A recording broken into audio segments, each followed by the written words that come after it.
Good morning. Good to see everybody.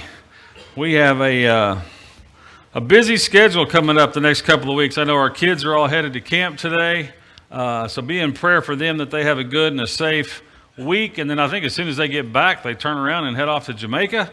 So this front section is going to be gone for a couple of weeks. You'll know where they are, but keep them in prayer. I also want to put in a real quick plug for tonight.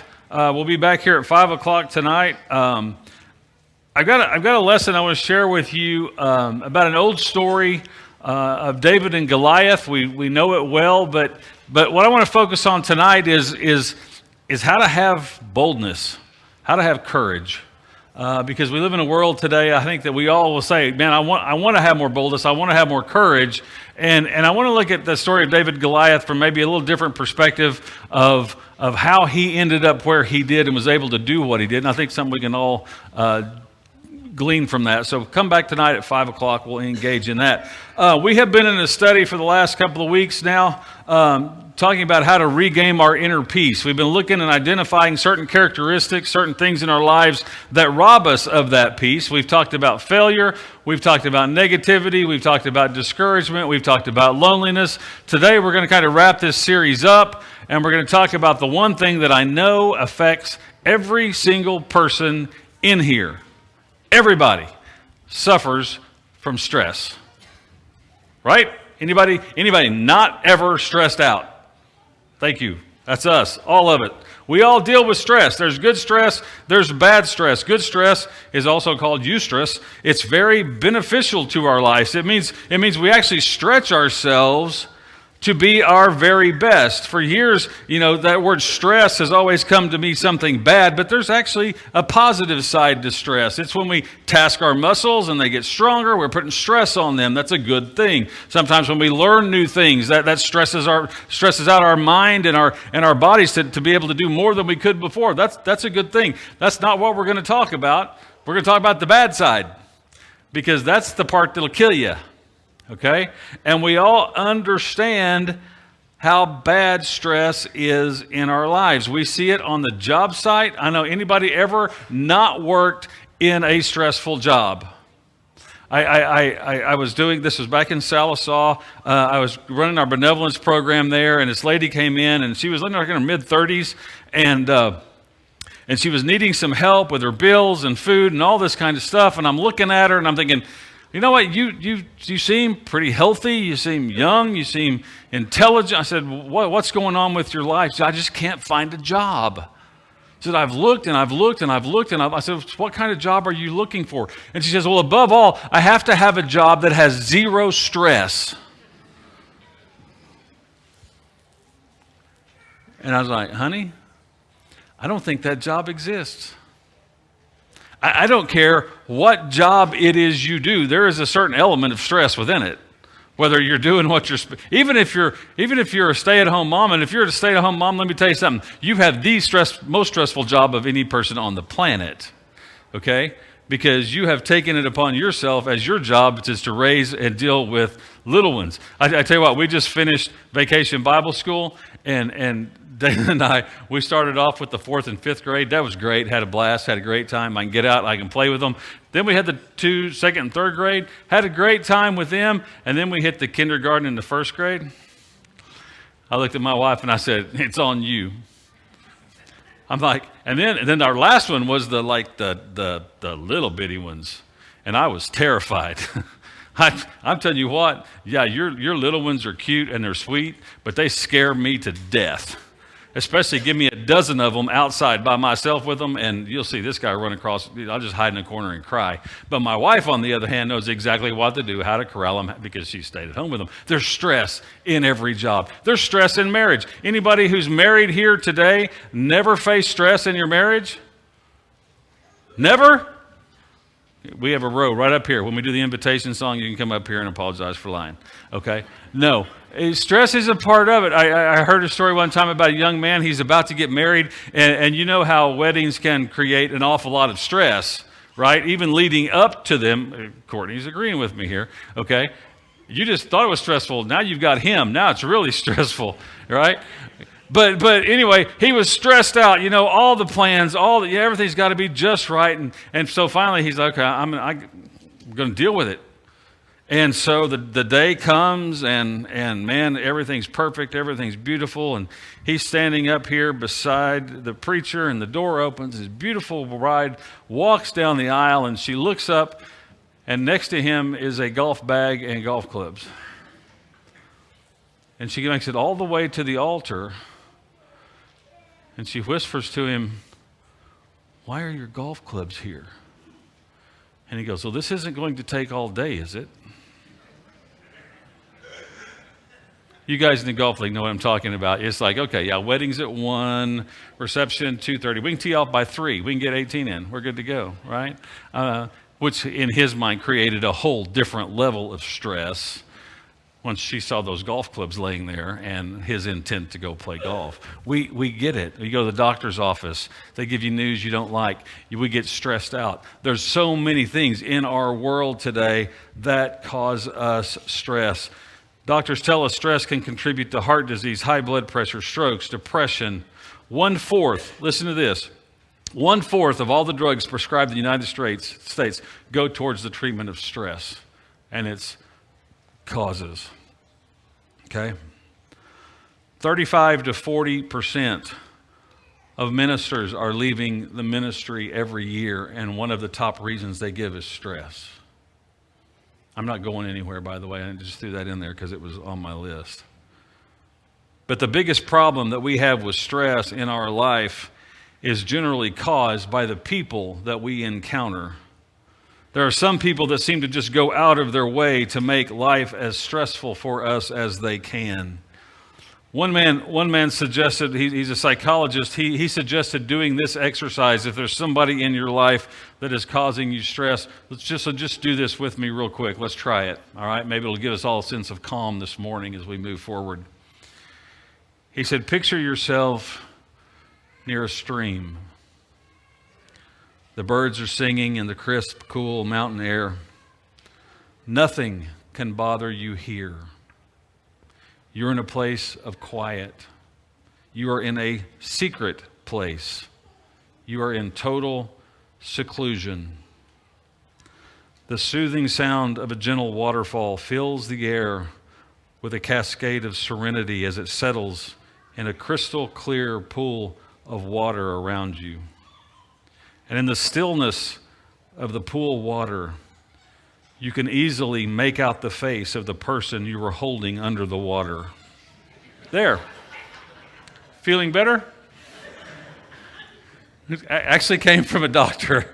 Okay. So I wouldn't recommend that for everybody as a way to deal with stress. Okay. But nonetheless, there are people in our lives that come into it that bring an inordinate amount of stress. If you got your Bibles, let's go to Luke chapter 10. We're going to read a very common story here about a young lady who got stressed out. Actually, two ladies, and we're going to look at the difference between the two. Two sisters, Mary and Martha. Let's just start reading in verse 38.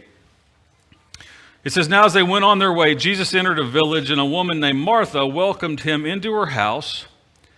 And she had a sister called Mary who sat at the Lord's feet and listened to his teaching. But Martha was distracted with much serving, and she went up to him and said, 'Lord, do you not care that my sister has left me to serve alone? Tell her then to help me.' But the Lord answered her, 'Martha, Martha, you are anxious, stressed, and troubled about many things, but one thing is necessary. Mary has chosen the good portion, which will not be taken from her.'" So what causes stress? Well, if you think about stress, it's kind of like a rubber band. If you stretch it, it will expand. But then as soon as that external force is removed, it contracts back to its normal position. That's what happens in your body When your body's stressed, it expands, your emotions expand, your muscles tense, your breathing escalates. But then when that stressor is removed, everything kind of settles back in and you calm. Now, the problem with that is in life, if you stretch to that point and you stay at that point where you're stressed all the time and you're consistently out there, we all know what happens. You stretch that rubber band too long, too far, what happens? Snap. Boy, it breaks and it comes back and it slaps you hard in the hand and it hurts. Stress comes into our life when we feel like we have absolutely no control over the situation we are facing in life. We live our lives focusing on problems. We're going to have bad stress in our life. Martha in our text is a good example. The things that had stressed her out were good things to do. She's serving people in her home. She's taken care of her Lord, but she saw life as this one big problem and she tried to accomplish all the things she wanted to do. One of our problems is we need to learn how to prioritize in order to figure out what that thing is. Living life today is kind of like going to a buffet, and I know Paul's at the ER. I was going to pick on him this morning because Paul absolutely loves Chow Time Buffet. If you've never been there, it's a Chinese place. He loves it. Okay? But life today is like a buffet. We go and we get a plate and we go down this line and we put a little bit on here and a little bit and a little bit and a little bit and a little bit of this and a little bit of that. And before long, we have this humongous pile of food on our plate, all of it different. And most of us are going, can I get another plate? And we get another plate. And then before long, we can't hold it all. Now, we don't have a lot of one thing, but we got a lot of little things. And that's what our lives look like. We walk through life and we're taking a little bit here and a little bit there and a little bit here and a little bit there. And it piles up to the point that it feels like we can't control it any longer. Life becomes like that. We see all the things that we would like to do, even the good things that we think we need to do. And we keep loading our schedule fuller and fuller and tighter and tighter. And that creates stress. And one of the quickest ways to get rid of that stress is take your day planner that's got all those things listed out and throw it away. Throw it away. Guarantee what needs to get done will get done. We need to say, I will do it, but I will do it later. Everything doesn't have to be done right this second. We'll get to these in a minute. All the good things we want to accomplish, they don't have to be done immediately. And if we insist on living a life of stress and keep squeezing things into it, we can look for two things to happen. Just like that rubber band, we're going to physically collapse under the pressure of all of that stress. And it's going to take its toll emotionally, physically, spiritually. And the biggest thing is we will find ourselves getting out of the will of God because Satan himself wants us to jam-pack our schedules so full and our lives so much stress that we will not have time to sit at the feet of Jesus. We will sit back and we will do everything in the world that we think is good to be doing, and we will not take the time to simply sit and listen to Jesus. Martha was having a very stressful day. She was a very stressed lady in this encounter. Again, look at verse 40. Martha was distracted with much serving, and she went up to him and said, Lord, do you not care that my sister has left me to serve alone? She's so stressed out that she projects her issues onto others. She said, first of all, Mary doesn't care that I'm doing all the work. Anybody ever felt that way? I'm the only one that's doing anything. Why am I the only one that's doing anything? Everybody else needs to be... And not only that, she looks at Jesus and says, why don't you care that I'm the only one doing anything? Right? She's all stressed out. You know, if she were living today, she'd just need to go to the doctor and they'd give her a pill and they'd give her some medication to deal with it. She makes me think of one distraught patient who went to the doctor's office and later on phoned the doctor and said, is it true? The doctor said, what? She said, well, the medication you prescribed has to be taken for the rest of my life. Is that true? I have to take this medication until I die. The doctor said, yes, I'm sorry, but that's the case. You will have to take that medication until you die. And she said, well, then I'm wondering why there are no refills. Do you get that? Come on, no refills means she's going to die. Y'all need to wake up. Y'all are too stressed. Y'all need to lighten up, which we'll get to in a minute, all right? She's stressed out because she's so focused on her problems. Anytime we see life as a problem we don't have control over, we're going to have some stress. I don't care where you're at. I don't care what you're doing. If you view life as simply your problem to deal with and you don't have control over it, you're going to be stressed out. And we get it because we've all been there. I've been there. You've been there. The world we live in is there. The people we encounter at work, at Walmart, in the drive-thru, anywhere you go, they're stressed out. You can see it on their faces. Every once in a while, you'll encounter that one soul who's found the cure. That one soul who says, you know what, I figured it out, because they're happy, they're content, they're jovial. It's like nothing's going to bother them. Well, what is that cure? Well, to understand the cure for stress, we have to look at what Martha and her life was about again. Martha got distracted by all the preparations that had to be made. And the first thing we got to do is identify what the source of the problem is. See it for what it is. Recognize the truth of it. Verse 40, Martha was distracted from much serving. Look at the words, much serving. Scripture shows she may have become ridiculous in her serving. Any of y'all ever done this? Come on, be honest with me. When we were having small groups and you know this group of people's coming over to your house and they say, okay, well, last week we had coffee and some Oreos. Well, that was good, but I think I'm going to make some homemade cookies this time, and not only do coffee, but also do tea and punch. And then by the time the next week rolls around, well, they did coffee and they did punch and they did homemade cookies. So now I'm going to do an apple pie and ice cream, and it just gets worse and worse and worse and worse and worse and worse and worse. Why? Because we want to always do more. We always want to do better. Are those good things to do? Absolutely. If I'm coming over, apple pie is fine. Ice cream is fine. Any kind of pie is fine, as a matter of fact. Any kind of ice cream is fine. Well, not pistachio. Any kind of ice cream will work. You can do that. I'll be totally content. Don't stress over it. Okay? Even those ones, even those pies you buy at Walmart, you just throw in the oven and you can say, I made it. That's fine. I don't care. It works. You put ice cream with it. It's all good. Right? Y'all should be feeling less stress right now. I'm talking about pie and ice cream. That's a good thing, right? But we want to do so much, and we want to do more, and we want to do more than this one. And here's the problem, though. The problem, though, is Mary sees her problem as her own. And when she sees her problem as her own, she doesn't understand why everybody else doesn't think her problem is as valuable as she does. And that's what we do, isn't it? I've got this issue. I've got this problem. I've got this task. You should care as much about my task as I do. And when you don't care as much about my task as I do, that causes me stress. Why don't you care? That's what Martha's saying. Lord, why don't you care? Why doesn't Mary care? Why doesn't she care as much as I do about all the preparations that have to be made? You got to identify what is really stressing you out. And when you feel that, understand stress is your body's alarm clock saying, watch out. And when we find ourselves getting stressed, it's time to cast our cares to the Lord before we completely buckle. The routine of life has a way of just piling things on us. Some watch the news. Don't recommend it if you're trying to get rid of stress in your life. Turn it off. Turn it off. Dana and I cut our cable off a couple of months ago, and it has been one of the most freeing things in the world, okay?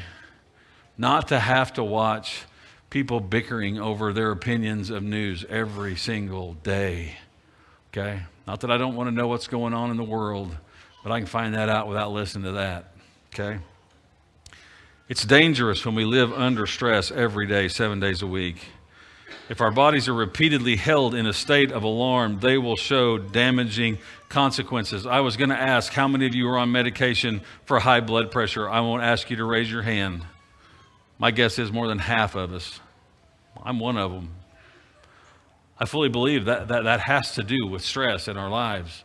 The fact that we pull ourselves. But we got to identify what the problem is. But once you've identified the problem, that's one thing. The second half of that cure is then learning how to embrace the solution. Look what happens in verse 42. One thing is necessary, Jesus said. One thing. One thing. You think we could ever put that into practice in our lives? One thing is necessary. She was listening to Jesus. She said, that's what's necessary. Mary has chosen the good portion, which will not be taken away from her. What a contrast. Martha thinks all of the things are important. Mary thinks there's one thing that's important. Everything. Martha's like, well, I've got to do this and I've got to do this. And understand, I feel for Martha. I totally feel for Martha. Because if you think about it, here's Martha and Mary, and they invite Jesus into her home. This isn't as simple as saying, oh, here's Jesus coming into our home. Jesus is walking around. He's traveling with 12 apostles. And some of them have family. And very well. And there's an entourage who's also with Jesus, who's financing a lot of his ministry. And so when Martha says, come into my home, she's likely inviting anywhere from 12 to 20 people to come in. This isn't just us feeding one guy. She's feeding a lot. Okay? And that's okay. That's a good thing. But it's not the best thing. It's not the best thing. And while Martha was distracted about influencing the 20, Mary was focused on what she could get from the one. And Jesus says, you know what? That's most important. That's most, and let me just say this real quick. This is an aside. For you parents, for you grandparents, for you people, this is for all of us. For all of us, when we get so overwhelmed and we think, well, I've got to do this, I've got to do this, I've got to do this, I've got to do this, I've got to do this. If all of that keeps you from Jesus, get rid of all of that. All of it. If the ball games and the band and the cheerleading and the studies and the housework and the reno and the hobbies and the golf and the fishing and whatever else you want, if that all keeps you from Jesus, get rid of all of that. Because Jesus says there's one thing that is most important. And Mary chose well what the one thing was, and it was Jesus. It was Jesus. Okay? A couple of things to put this into practice in your life. Here you go. You want to write something down? Write these down. There's 7 of them, I think. First, learn how to prioritize. Learn what's important. Mary knew what was important. Parents, kids, grandparents, here's your list of priorities. At the very top of the list, Jesus. Okay? If everything else falls underneath that, so be it. But Jesus stays number one. Jesus' family, Jesus' people, Jesus' work. Number one in your life. Everything else falls underneath it. Nothing circumvents number one. Nothing. Secondly, learn to lean on God. You just sang the words, leaning on Jesus. Don't just sing it, do it. Lean into Him. Know that He's there to help you. Know that He's there to lift you up. Know that He's there to provide you with what you need when you need it. Trust Him. We talked about it in our Bible class this morning. Trust in Jesus as you lean into Him because you have made Him the priority in your life. The third thing, pray without ceasing. When you hit stress, when you hit a problem in your life that you don't have any control over, before you stress over it, you need to pray over it. Before you get all upset, before you get worked up, before you get tired out, you need to hit your knees and you need to say, God, this is bothering me. I don't know what I'm going to do. I'm leaning on you and I'm going to take it to you. You pray about it. And it says, what? Thessalonians tells us, pray without stopping. You don't stop praying. You don't throw that token prayer out there, God, help me with this. No, you keep leaning into Jesus and you keep praying about it. Fourth, live one day at a time. Folks, way too many people are carrying around way too much baggage. They're carrying around baggage from the past. They're carrying around baggage from the present. And here's the kicker. So many of us are carrying around baggage for stuff that hasn't even happened yet, but we think it might. So we stress about it before it's even there. Anybody relate to that? Yeah, this might happen, so I better start stressing about it now. Listen to what Jesus says, Matthew 6:34. Therefore, do not. Man, this is pretty emphatic words from Jesus here. Do not be anxious. That word anxious translates very well to stressed. Do not be stressed about tomorrow. For tomorrow will be anxious for itself. Sufficient for the day is its own trouble. What's he saying? Listen, you got control of the now. You can't do anything about the past and you can't necessarily do anything about the future. Focus on today. Focus on today. Learn to live life one day at a time. Number 5, learn not to take life too seriously. Lighten up. Thank you, Brittany, for the smile. You understand what I'm saying? Folks, understand this. We have been redeemed by Jesus Christ. We have a home awaiting for us in heaven one day where we will spend eternity with our Lord of Lords and King of Kings, where we will enjoy fellowship with God forever. Okay? What on this earth can take the joy out of that? Nothing. Nothing. There is not a problem, there is not a situation on this planet that should detract us from the joy that we have waiting for us with God in heaven. Nothing. But yet we let so many things get us down. We just need to lighten up. Anybody ever get just really irate in the drive-thru at Taco Bell? Did I use Taco Bell the last time? I probably did. You know what that means? I eat way too much Taco Bell. That's what that means. But they have these new Fiesta Veggie burritos. They're just the bomb. But nonetheless, do you ever get mad at people in traffic when they don't drive the way you think they should? You ever get mad at your neighbors for not keeping their yard the way you think they ought to keep it? You ever get mad at your neighbor's dog? Jack? Okay. And I say all of that to say is that really, but you know what? Those things create stress in our lives, and they shouldn't, because they really don't matter. So what if it takes you an extra 2 minutes to get your taco? So what if the guy in front of you drives 35 instead of 45? Who cares? Who cares? Lighten up. Lighten up. Enjoy life a little bit more. And you do that by doing number 6. Be thankful for your blessings. We're stressed out so much because we're worried about what we don't have or what we're going to lose or what somebody's going to think. Be thankful for what you've got. And let's face it, if you're sitting in here this morning and you drove here and you're clothed, you're blessed. Way more blessed than probably 90% of the world. You're blessed. Way blessed. Be thankful for that. When you start getting stressed out, just stop. Do that other song. Should have had you leave that one too, Eric. Count your blessings. Name them one by one. And maybe the most important one, quit listening to the devil. Okay? Quit listening to Satan in your ear telling you, oh, you need to worry about this. Oh, they don't like you. Oh, you did a terrible job. Oh, they're not going to like the way you did this. And he just keeps at us all the time. Why? Because he wants to keep us stressed. He wants to keep us pulled. He wants to keep us away from the feet of the one that matters, Jesus.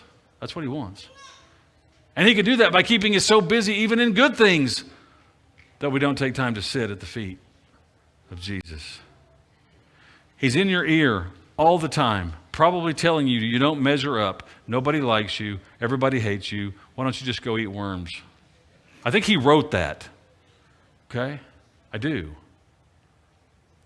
But conversely, the Spirit says this, brothers, if it's true, if it's honorable, if it's just, if it's pure, if it's lovely, if it's commendable, if it's excellent, if there's anything worthy of praise, think about these things.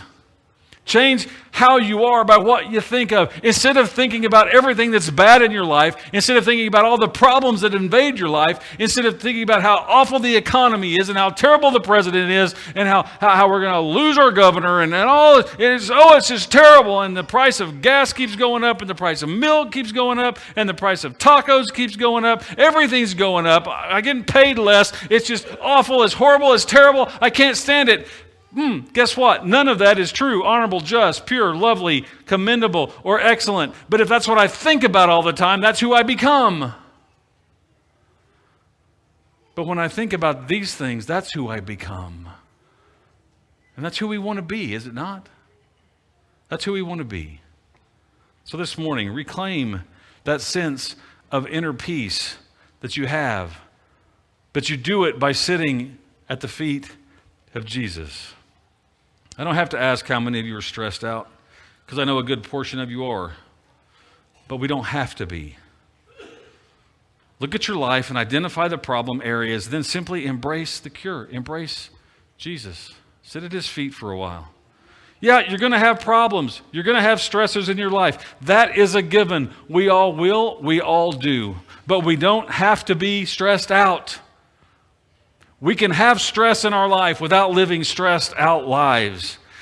Understand that's merely a tool of Satan to keep us from focusing on the most important thing, which is Jesus himself. Those without Jesus to lean on, yeah, you're stressed out.